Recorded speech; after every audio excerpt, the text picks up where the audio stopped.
എല്ലാവർക്കും പുതിയൊരു വീഡിയോയിലേക്ക് സ്വാഗതം. ആദ്യമായിട്ടാണ് ഈ ചാനൽ കാണുന്നതെങ്കിൽ എല്ലാവരും ഒന്ന് സബ്സ്ക്രൈബ് ചെയ്യുക. ഇനി നമുക്ക് കേട്ടിട്ടിൻ്റെ സൈക്കോളജിയിലെ പ്രധാനപ്പെട്ട പോയിൻറ്റ്സ് നമുക്ക് നോക്കാം. അപ്പോൾ സൈക്കോളജി, മനഃശാസ്ത്രം. 1879 ജർമ്മനിയിലെ വില്യം വൂണ്ടാണ് ആദ്യത്തെ മനഃശാസ്ത്ര ലബോറട്ടറി സ്ഥാപിച്ചത്. 1879 ജർമ്മനിയിലെ വില്യം വൂണ്ടാണ് ആദ്യത്തെ മനഃശാസ്ത്ര ലബോറട്ടറി സ്ഥാപിച്ചത്. മനഃശാസ്ത്രത്തിൻ്റെ പിതാവായി അദ്ദേഹത്തെ കണക്കാക്കുന്നു. ആധുനിക മനഃശാസ്ത്രത്തിൻ്റെ പിതാവായി അറിയപ്പെടുന്നത് സിഗ്മണ്ട് ഫ്രോയിഡാണ്. മനഃശാസ്ത്രം എന്ന് പറഞ്ഞാൽ ആത്മാവിനെ സംബന്ധിച്ച പഠനം എന്നാണ്. സൈക്കി ആത്മാവ്, ലോഗോസ് അറിവ് എന്നീ ഗ്രീക്ക് പദങ്ങളിൽ നിന്നാണ് സൈക്കോളജി എന്ന വാക്ക് രൂപപ്പെടുന്നത്. സൈക്കോളജി എന്ന് പറഞ്ഞാൽ വ്യവഹാരത്തെക്കുറിച്ചുള്ള പഠനമാണ് സൈക്കോളജി. സൈക്കോളജിയുടെ ഡെഫിനിഷൻസ് നമുക്ക് എന്താണെന്ന് നോക്കാം. മനഃശാസ്ത്രം ആത്മാവിൻ്റെ ശാസ്ത്രമാണ് എന്ന് പറഞ്ഞത് അരിസ്റ്റോട്ടിലും പ്ലാറ്റോയും കൂടിയാണ്. മനഃശാസ്ത്രം മനസ്സിൻ്റെ ശാസ്ത്രമാണെന്ന് പറഞ്ഞത് കാന്റാണ്.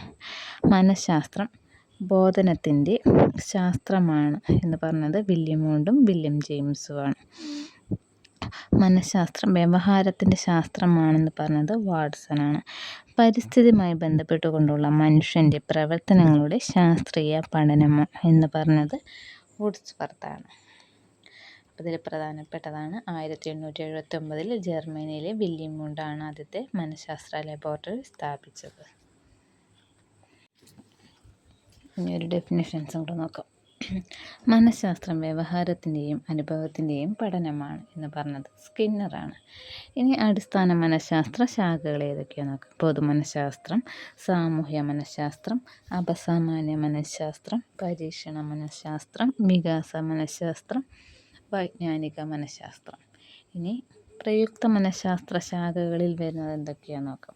ചികിത്സാ മനഃശാസ്ത്രം, അപരാധ മനഃശാസ്ത്രം, നിയമ മനഃശാസ്ത്രം, വിദ്യാഭ്യാസ മനഃശാസ്ത്രം, വ്യാവസായിക മനഃശാസ്ത്രം, സൈനിക മനഃശാസ്ത്രം, കായിക മനഃശാസ്ത്രം.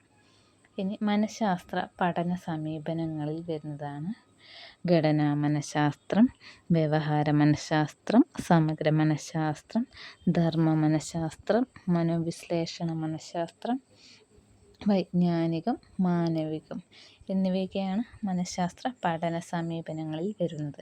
ഇനി ഘടനാവാദത്തിൻ്റെ വക്താവാണ് വില്യം വൂണ്ട്. സംവേദനം, ബിംബം, വികാരം എന്നിവയാണ് മനസ്സിൻ്റെ ഘടകങ്ങൾ എന്ന് പറഞ്ഞു വൂണ്ട് നിർദ്ദേശിച്ച രീതിയാണ് അന്തർനിരീക്ഷണം അഥവാ ആത്മനിഷ്ഠാ രീതി. അപ്പോൾ ഘടനവാദത്തിൻ്റെ വക്താവാണ് വില്യം വൂണ്ട്. ഘടനവാദം വില്യം വൂണ്ട്. ധർമ്മവാദം വില്യം ജെയിംസ്. പരിസ്ഥിതിയുമായി ഇണങ്ങി ജീവിക്കുന്നതിനുള്ള മനുഷ്യൻ്റെ മനസ്സിൻ്റെ പ്രത്യേകതകളെ പറ്റിയാണ് ധർമ്മവാദത്തിൽ പറയുന്നത്. പഠനം, ഓർമ്മ, പ്രശ്നപരിഹാരം തുടങ്ങിയവയാണ് പ്രകൃതിയുമായി പൊരുത്തപ്പെടുന്നതിന് മനസ്സ് സ്വീകരിക്കുന്ന ധർമ്മങ്ങളാണ്. പിന്നെ വൈജ്ഞാനികം പിയാഷെ, ബ്രൂണർ, വൈഗോട്സ്കി. വൈകാരികം വികാസം കാദ്രൻ ബർജസ്. സാമൂഹികവികാസം എറിക്സനും ആൽബർട്ട് ബന്ദൂരയും. ഭാഷാപരം നോം ചോംസ്കി, വൈഗോട്സ്കി, ബ്രൂണർ. ശാരീരികം ഹർലോക്ക്. വൈകാരിക ബുദ്ധി പീറ്റർ സാലോവെ, ജോൺ മെയർ എന്നിവർ വൈകാരിക ബുദ്ധി എന്ന ആശയം മുന്നോട്ട് വെച്ചു. വൈകാരിക ബുദ്ധി എന്ന ആശയം പ്രചരിപ്പിച്ചത് ഡാനിയൽ ഗോൾമാനാണ്. 1995 ഇമോഷണൽ ഇൻ്റലിജൻസ് എന്ന ബുക്ക് ഡാനിയൽ ഗോൾമാൻ പ്രസിദ്ധീകരിച്ചു. വൈകാരിക ബുദ്ധിയുടെ അടിസ്ഥാനം സ്വബോധം, ആത്മനിയന്ത്രണം, ആത്മചോദനം, അനുതാപ സഹഭാവം, സാമൂഹ്യബോധം, സാമൂഹ്യ നൈപുണ്യം എന്നിവയാണ് വൈകാരിക ബുദ്ധിയുടെ അടിസ്ഥാന ഘടകങ്ങൾ. ശൈശവത്തിൻ്റെ വയസ്സ് 0 വയസ്സ് തുടങ്ങി 3 വയസ്സ് വരെ. ആശ്രിതത്വം, അഹം കേന്ദ്രീകൃത ചിന്ത, ശ്രദ്ധ, ദൈർഘ്യക്കുറവ്, ആമൂർത്ത ചിന്തനത്തിനുള്ള ശേഷിക്കുറവ്. ആദ്യബാല്യത്തിൽ വരുന്നതാണ് സചേതന ചിന്ത, സംഘക്കളികൾ, ടോയ് കാലഘട്ടം, പ്രിഗാങ് കാലഘട്ടം, പര്യവേഷണ കാലഘട്ടം. ഇനി മധ്യബാലം 6 മുതൽ 9 വയസ്സ് വരെ. സംഘബോധം, യാഥാർത്ഥ്യബോധം. അന്ത്യബാല്യത്തിൽ വരുന്നതാണ് അന്ത്യബാല്യത്തിൻ്റെ വയസ്സ് 9 മുതൽ 12 വയസ്സ് വരെ. അതിൽ വരുന്നതാണ് സാമൂഹ്യാവബോധം, വിമർശന ബുദ്ധി, ഉത്തരവാദിത്ത ബോധം, സമസംഘ പ്രവർത്തനം, ശാസ്ത്രീയ ചിന്ത, വൈകാരിക സ്ഥിരത, അമൂർത്ത ചിന്ത. ഇവയൊക്കെയാണ് അന്ത്യബാല്യത്തിൽ വരുന്നത്. ഇതിൽ ശാരീരിക ചാലക വികാസം എലിസബത്ത് ബി ഹെർലോക്ക്. സ്ഥൂല പേശി ചലനത്തിൽ നിന്ന് സൂക്ഷ്മ പേശി ചലനത്തിലേക്കുള്ള കഴിവ് നേടുന്നത്. ഇനി വൈജ്ഞാനിക വികാസം ചിന്ത, യുക്തിചിന്ത, ഭാഷ തുടങ്ങിയവയുടെ വികാസമാണ് വൈജ്ഞാനിക വികാസം. പിതാവ് ജീൻ പിയാഷെ. വൈജ്ഞാനിക വികാസത്തിൻ്റെ അടിസ്ഥാനം മസ്തിഷ്കത്തിൻ്റെ വികാസമാണ്.